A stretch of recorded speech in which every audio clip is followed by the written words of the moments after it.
Ассаламу алейкум, рахматуллахи та'аля ва баракатух, дорогие друзья, товарищи. Вот мы находимся у самой Аракульской мечети.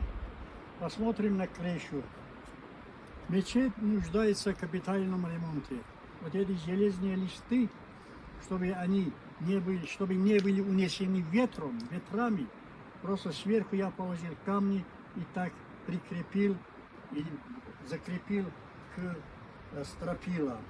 А вот это западный фронтон нашей мечети. Посмотрите, в каком состоянии этот фронтон. Стена с внутренней стороны просто разрушается, валится в чердак, в сторону чердака. Возможно, дом Аллаха и в таком состоянии. Все это наспех. Вот эти все положили, чтобы как-то скотина тоже не лезла на чердак. Второй фрагмент нашей Аракульской мечети, который нуждается в ремонте, капитальном ремонте. Посмотрите, примыкающая к основному зданию мечети стена.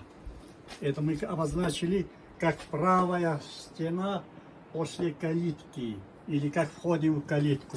Стена вот-вот может и развалиться. Второй раз, мы 2 раза эту стену перестраивали.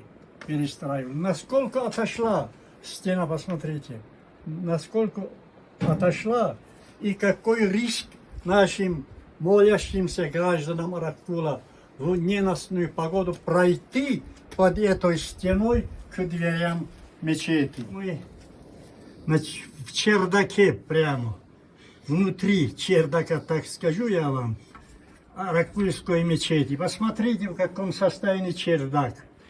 Вот это дом Аллаха. Кто не скажет, что это не сито? Просто посмотрите, в каком состоянии. Почти каждый лист, можно сказать, привязан к стропилам и прямо к земляной крыше. Вот этими балками, веревками, вот этими проводами привязан. Каждое железо вот здесь просто капает и по стене. Это протекает прямо в помещении мечети. Вот здесь взяли мы вот такую железяку.